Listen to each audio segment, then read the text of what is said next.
Bismillahirrahmanirrahim. Assalamualaikum warahmatullahi wabarakatuh. Ada kekeliruan berpikir nanti kalau anak saya sudah hafal Quran, anak-anak SDIT ini sudah hafal Quran mau apa? Karena bayangan dia kalau sudah hafal Quran jadi ustadz. Gak maulah anak kami jadi ustadz, nanti macam Ustadz Somad. Ceramah sana, ceramah sini. Gak maulah kami anak kami jadi imam, paling-paling jadi imam tarawih. Tolong mindset kita dibetulkan. Mind, otak, setting. Karena banyak juga orang ini main otak, setan. Mindset, otak, setan. Jadi, hafal Quran itu bukan tujuan. Hafal Quran itu sarana. Tujuannya rumah sakit budi kemuliaan. Sarananya naik ojek, naik grab, naik mobil, naik sepeda. Ini ngapal Quran ini sarananya. Tujuannya supaya dia menjadi hamba Allah. Jangan jadi hamba harta, hamba kuasa, hamba wanita. Kalau sudah dia hafal Quran SDIT, habis itu kita tidak paksa dia mau jadi apa. Terserah. Anak saya tak saya paksa jadi ustaz. Terserah mau jadi apa dia. Bakat dia kemana. Jadi kalau nampak dari kecil udah megang-megang jarum suntik, memang ke fakultas kedokteran lah itu. Dua kemungkinan, kalau tidak pecandu narkoba. Nauzubillah, nauzubillah. Jadi pendidikan Islam pertama dimasukkan ke kepalanya itu Quran, habis itu hadis Nabi, habis itu barulah akhlakul karimah. Itu mesti dibetulkan. Jangan nanti berpikir nanti habis hafal Quran jadi apa? Ya tetap jadi profesi dia. Kalau dia jadi pengacara, dia jadi pengacara yang hafal Quran. Kalau dia jadi tentara, jadi tentara penghafal Quran. Kalau jadi polisi penghafal Quran. Betul kepalanya. Tak dimakannya, tak dizoliminya orang lain. Itu tujuannya. Insya Allah 10-20 tahun akan datang, generasi kita adalah generasi yang Qurani. Dan kita punya kontribusi di situ dengan SDIT ID. Bagaimana hukumnya kegiatan ilmiah dokter disponsori pabrik obat? Pabrik obat menyediakan duit 100 juta, dibuat acara ilmiah, seminar, lokakarya segala macam, atau acara agama yang menyelenggarakan dokter. Di mana letak haramnya? Mungkin akan terjadi kolusi, nepotisme, kecurangan, penilaian tidak lagi normal. Dikhawatirkan terjerumus dalam gratifikasi. Makanya suatu ketika sahabat Nabi mengutip zakat dari Yaman. Ketika barang-barang zakat dibawa, kambing, onta, lembu, ini kambing untuk zakat, ini kambing saya. Kata Nabi, kok ada kambing zakat, ada kambing saya? Kok dapat kambing dari mana? Hadiah. Kata Nabi, seandainya kau duduk di rumah emakmu, di rumah bapakmu, mungkinkah ada orang ngasih kambing? Tak ada. Dia dapat kambing itu karena jabatan. Dikhawatirkan ke depan penilaian dia tidak lagi normal. Sebelum dapat hadiah kambing, periksanya. Berapa kambing? 40 ekor, satu. Berapa unta? 5 ekor, satu kambing. Tapi setelah dapat hadiah, mulai tak normal lagi. Berapa? Mau kasih-kasihlah, nggak kasih nggak apa-apa. Makanya segala penilaian kalau sudah datang ke Indonesia rusak. Tim-tim independen penilaian rusak gara-gara gratifikasi. Dibuka atas, pertama kali datang tegas, berapa ruangan, berapa ini, berapa ini. Begitu dapat lempuk durian, gratifikasi merusak. Jadi kalau masuk dia dalam kelompok gratifikasi bisa haram. Tapi kalau pandai tidak merusak, gimana caranya tidak merusak? Teknisnya ya diatur. Ini ada sekelompok orang yang menerima, dan dia bukan tim penilai, dia bukan tim pemeriksa, dia tidak ada kait-mengait dengan keputusan, dan dapat, kalau bisa disiasati, laksanakan. Tapi kalau merusak etos kerja, masuk dalam kategori riswah sogok, la'ana Rasulullah SAW ar-rashi wal murtashi, yang menerima sogok, yang mendapat sogok, maka dilaknat Allah Subhanahu wa ta'ala. Bisa kami Pak Ustaz selamat? Lanjutkan. Tak selamat, stop. Profesi dokter pria, dokter kandungan, memeriksa pasien perempuan. La yakhluwanna rajulun ma'amra'atin illa ma'adhi mahramin. Tak boleh berdua-duaan laki-laki dengan perempuan kecuali tak ada mahram, kecuali ada mahram. Tak boleh. Anta musa yada mar'atin la tahillu lahu. Menyentuh tangan perempuan yang tak mahram lebih baik ditusuk paku dari api neraka ke kepala daripada menyentuh tangan perempuan yang tak mahram. Kena pasal-pasal ini. Tapi ada pasal meringankan, ad-darurat tubihul mahzurat. Ternyata ketersediaan dokter perempuan tidak mencukupi jumlah pasien perempuan. Itulah maka tadi saya sebutkan, kalau diterima nanti 20 anak tahfiz Quran SDIT, nanti mesti ada 7, 5, 10 yang perempuan, supaya mereka nanti akan menjadi dokter spesialis kandungan di UII nanti. Amin. Supaya mereka lah yang akan nanti menutupi ketersediaan SPOG, spesialis obgyn dokter perempuan. Karena kalau tidak, khawatir kita akan terjerumus. Tapi bapak-bapak yang spesialis kandungan, karena sekarang tidak terpenuhi, masuk kategori darurat. Saya sampai sekarang belum tahu survei berapa untuk kota provinsi. Terlalu besar mungkin untuk Indonesia, Provinsi Kepulauan Riau, Kota Batam saja. Berapa dokter SPOG perempuan, berapa yang laki-laki, berapa yang hamil perempuan, memanglah perempuan itu hamil. Berapa hitungannya? Kalau satu dokter itu berapa? Kalau masih dalam kategori darurat, tapi kalau hanya untuk tidak darurat.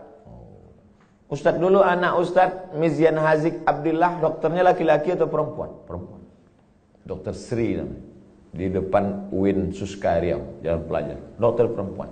Tapi andai tak lagi ada dokter perempuan, hanya tinggal dokter laki-laki, pilihannya antara dua. Kalau tidak ditangani dokter laki-laki, mati. Maka tak boleh pilih mati. Assalamualaikum Bapak. Ya, istri Bapak sedang hamil tua. Kami tidak ada lagi dokter perempuan, yang ada dua, mati atau dokter laki-laki. Biar aja mati. Tak boleh. Haram hukumnya memilih mati. La tulqu bi aidikum ila tahlukah. Tak boleh menjerumuskan diri sendiri kepada kematian. Pilihlah dokter laki-laki dengan alasan darurat. Jadi bapak dokter jangan merasa kau sedang berbuat dosa besar, tapi kau sedang menyelamatkan orang banyak. Saya tak bisa merasakan gimana rasanya jadi dokter laki-laki yang memeriksa perempuan. Apakah tak ada lagi nafsunya, atau dia macam menengok daging sapi saja? Itu tak bisa kita rasakan, karena semua kata-kata yang bercerita tentang rasa, rasa pasti berdusta. Kata tak dapat menceritakan rasa. Tak bisa. Oleh sebab itu, kalau ada terlintas di hati bapak macam-macam sambil memeriksa itu, banyak-banyaklah istighfar. Astaghfirullah. Banyak-banyak minta ampun. Solat sunat supaya hati terjaga. Tapi yakinkan bahwa perbuatan bapak bukan dosa. Jelas jawaban saya. Bagaimana pandangan Islam suntik botok mengurangi kerutan yang tak bersifat permanen, bertahan 6 bulan? Tak boleh mencabut uban, karena uban itu nanti di akhirat akan menjadi cahaya. Lama saya berpikir, uban kok cahaya? Kenapa uban tak boleh dicabut jadi cahaya? Baca hadis, jangan baca hadisnya, baca syarah penjelasannya. Rupanya dengan melihat uban di cermin, ingat tua, ingat mati, bertambah takut, bertambah amal. Makanya dengan bertambah takut, bertambah amal, maka akan menjadi cahaya. Itu rupanya korelasi uban dengan cahaya. Apa hubungannya dengan kerut? Kerut sama uban juga sama, mengingatkan bahwa kita sudah tua. Saya dulu waktu muda tak ada ini. Saya tengok foto-foto saya yang lama waktu di Mesir, ganteng juga. Saya sudah tua. Tapi dengan tua ini kita sadar bahwa sudah tua, bahwa kita ini akan mati. La'ana Rasulullah SAW al-wasimat. La'anallahu al-wasimat. Hadisnya riwayat Abdullah bin Mas'ud. La'anallahu al-wasimat. Allah melaknat perempuan tukang buat tatu. Wal mutasimat, minta buatkan tatu. Wal mutanammisat. Apa ini? Alis. Mencabut alis, mencukur alis. Wal mutafallijat, gigi. Karena orang kalau sudah bertambah tua, bertambah giginya. Bukan gigi itu bertambah panjang dia. Maka gigi itu dia otak-atik. Zaman dulu orang kalau mau nikah tak ada pakai akte kelahiran. Sama macam mau beli sapi kurban, kambing kurban. Gimana kita tahu umur kambing itu sudah 2 tahun? Tengok giginya. Orang pun juga tengok giginya. Otak-atik gigi. Wal mughayyirat, yang nomor 5, merubah ciptaan lil husni, karena untuk mempercantik. Kalau merubah ciptaan dari yang tak layak menjadi layak. Ibu bapak dokter yang gigi, tukang pasang kawat gigi, jangan sangka itu perbuatan haram. Ada memang dia perlu. Ada orang ini kalau dia senyum sama kita 3 hari kita tak bisa tidur. Nah, itu memang perlu dibetulkan, perlu luruskan, diperbaiki. Tapi kalau hanya untuk gaya-gaya aja, hari Senin pink, hari Selasa hijau, ini mubazir, perbuatan saudara setan. Oleh sebab itu maka kira-kira suntik botok mengurangi kerutan ini termasuk yang mana nih? Masuk kategori nomor 5, mughayyirat lil husni, merubah untuk mempercantik-cantik saja. Sebetulnya saya tengok-tengoklah, dia sebetulnya tidak berubah jadi cantik. Dia saja merasa cantik. Berapa banyak orang yang operasi pipi, operasi dagu, operasi hidung, dia merasa cantik, kita takut. Saya terus terang dengan orang operasi takut saya tengok. Dan saya tengok wajahnya yang operasi itu bentuknya sama-sama aja semua kan.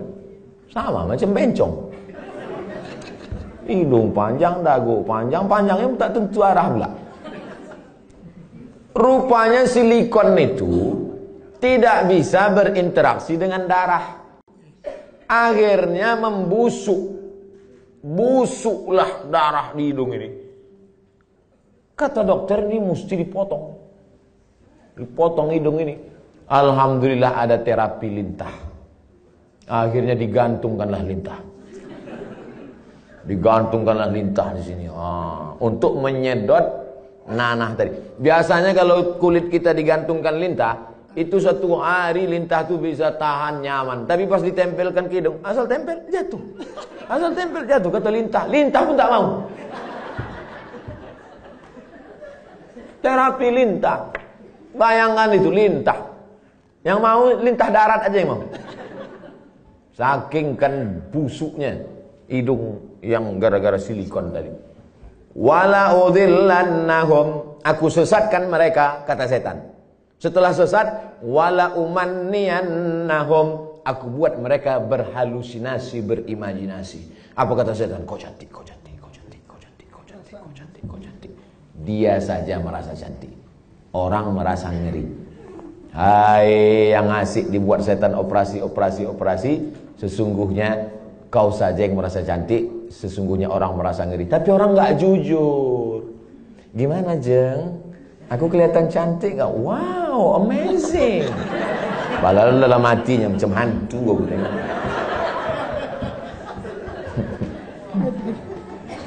Baru dijawab, udah datang pertanyaan. Suntik filler untuk memancungkan hidung dan melancipkan dagu yang bersifat tak permanen 6 bulan. Tak permanen kata engkau. Siapa yakin malaikat maut tak datang dalam 6 bulan? Begitu lancip, cip, mati. Permanen kau.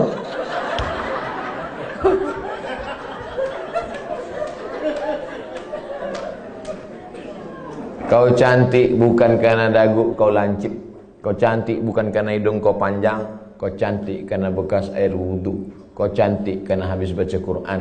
Kau cantik. Yang mengatakan cantik tak cantik itu kan hati. Betul? Bapak-bapak ganteng. Ganteng. Bininya tidaklah jelek, tapi rasanya taklah sepadan berjalan. Pas ditanya orang, Pak, siapa perempuan paling cantik? Itulah yang paling cantik gitu deh. Entah dia jujur, entah takut, Allahu a'lam. Karena antara jujur dan takut ini beda-beda tipis.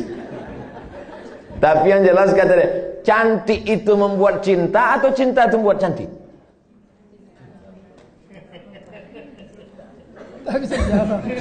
Gara-gara cinta itulah orang menjadi cantik.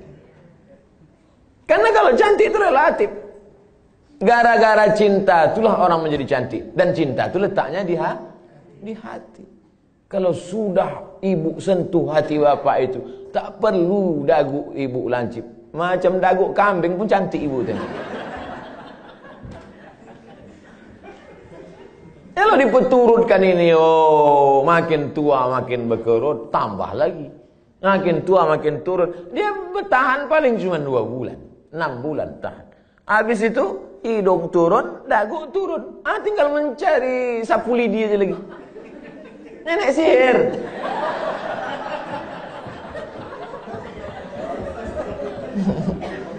Berhentilah.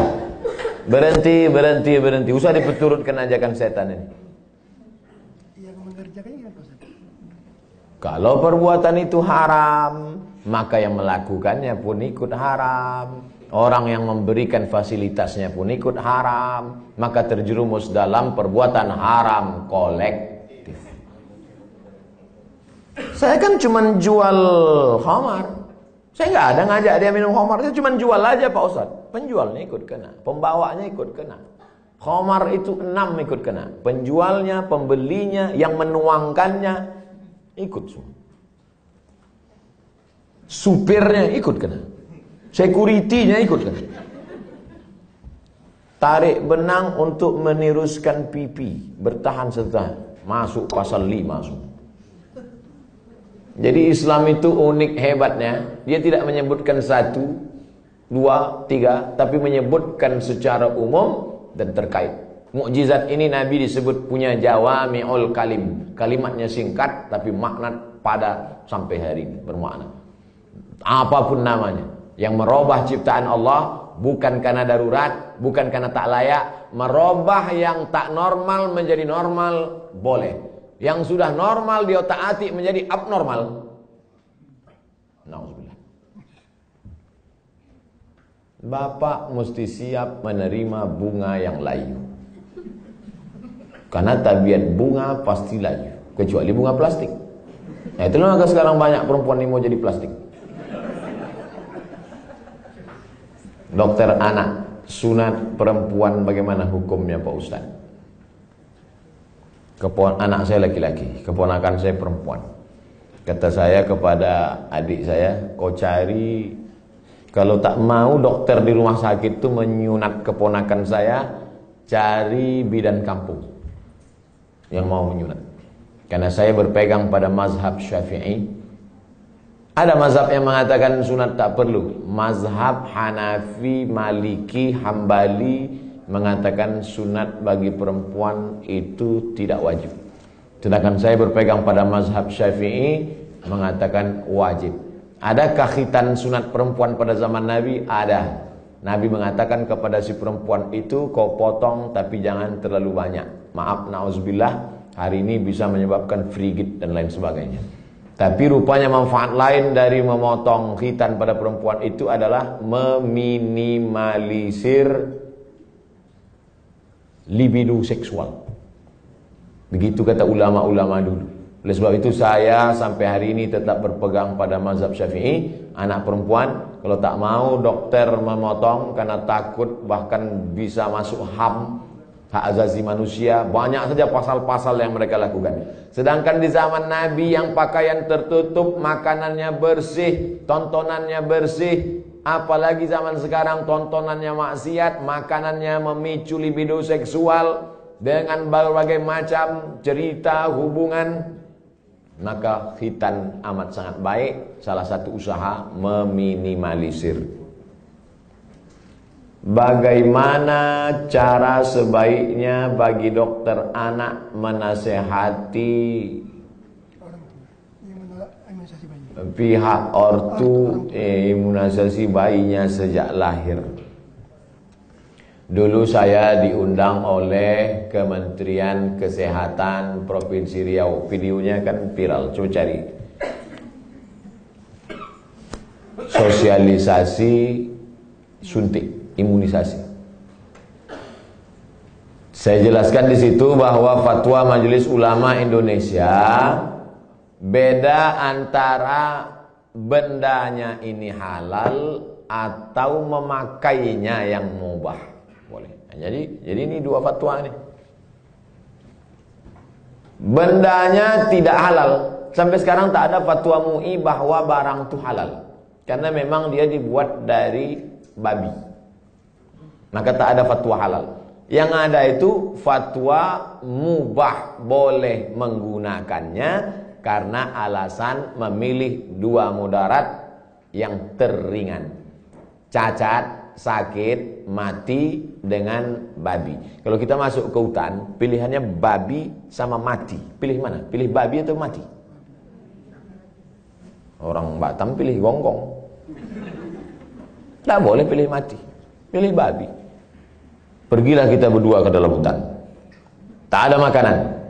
Ustaz, pilihannya dua nih Ustaz. Kita mati atau makan babi? Ayo kita makan babi nih. Hanya untuk menyambung hidup. Sementara dapat pisang. Tapi setelah dapat pisang, tinggalkan babi. Yang gua nanti pas dapat pisang, saya makan pisang. Bro, ayo makan pisang. Enak babi nih Ustaz. Tak bisa. Mana tahu nanti datang pakar medis dunia entah dari mana, dibuatnya lah barang dari yang halal, maka kita tinggalkan yang ini. Tapi sementara dia datang, maka menggunakan ini hukumnya mubah. Jelaskan itu. Kami tak bisa menjelaskannya Pak Ustaz. Tontonlah video ini.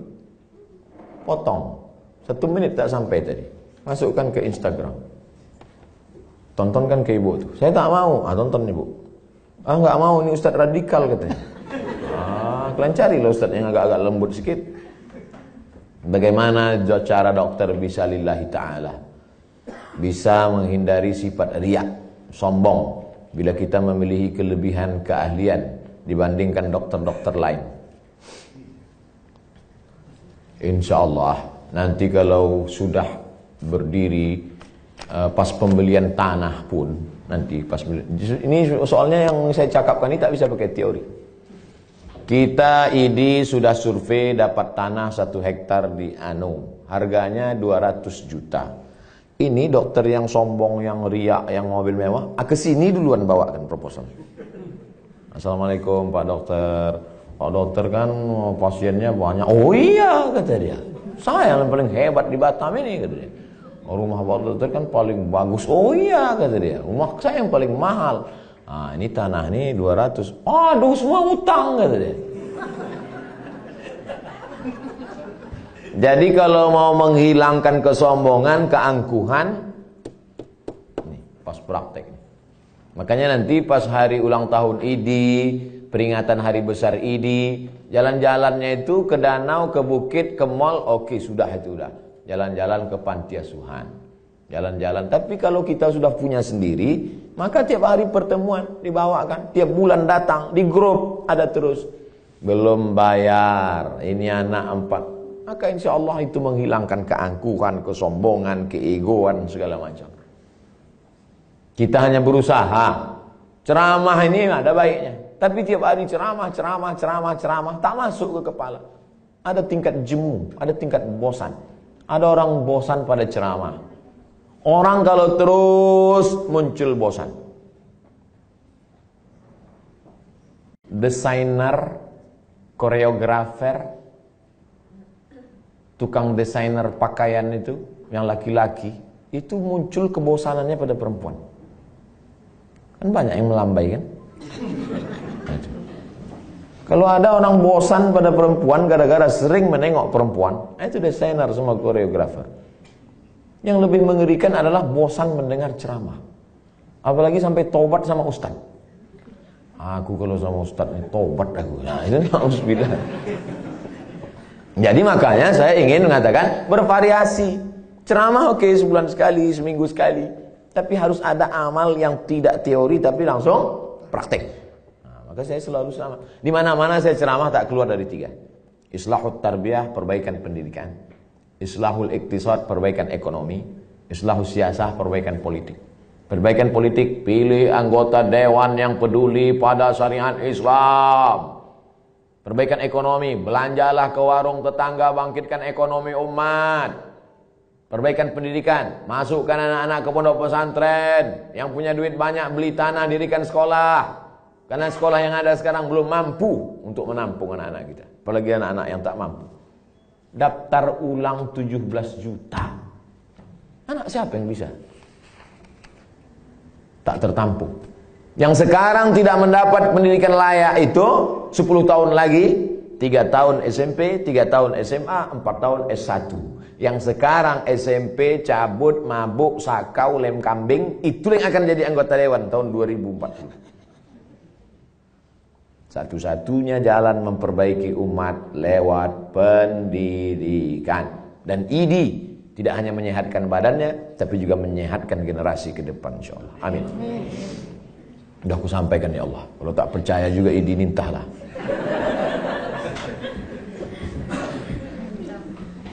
Dah habis pertanyaan. Habis. Terima kasih atas segala perhatian Bapak dan Ibu. Ceramah kita pagi ini baru starting point, baru start. Ini belum finish. Ini baru garis start. Usaha kita ke depan. Masih. Saya tak bisa mengontrol. Bapak Ibu lah saling tolong menolong. Mudah-mudahan kita tetap saling tolong menolong dalam kebaikan dan ketakwaan kepada Allah. Tapi kita tak bisa guna apa-apa selain pertolongan Allah. Mari kita sama-sama berdoa ala hazihin niyah, untuk niat yang baik ini supaya Allah sampaikan dengan kemuliaan surat Al-Fatihah. A'udzubillahi minasyaitonir rajim. Bismillahirrahmanirrahim. Alhamdulillahirabbil alamin. Arrahmanir rahim. Maliki yaumiddin. Iyyaka na'budu wa iyyaka nasta'in. Ihdinas siratal mustaqim, siratal ladzina an'amta 'alaihim ghairil maghdubi 'alaihim waladdallin. Amin. Allahumma shalli ala sayyidina Muhammad wa ala ali sayyidina Muhammad. Allahumma inna nas'aluka bisirril Fatihah wa bisirri nabiyyika Muhammad sallallahu alaihi wasallam at-tuballigh maqasidana. Dengan kemuliaan selawat dan kemuliaan surat Al-Fatihah, sampaikan niat baik kami ya Allah. Wa taqdi hajatina, tunaikan hajat-hajat kami, hajat dunia, hajat akhirat ya Allah. Allahumma barik lana fi arzaqina, rezeki kami ini berkahilah dia supaya bisa menjadi amal soleh yang tetap mengalir sesudah kami mati ya Allah. Allahumma alif baina qulubina, satukan hati kami, pertautkan jiwa kami supaya kami ikhlas beramal karena Engkau.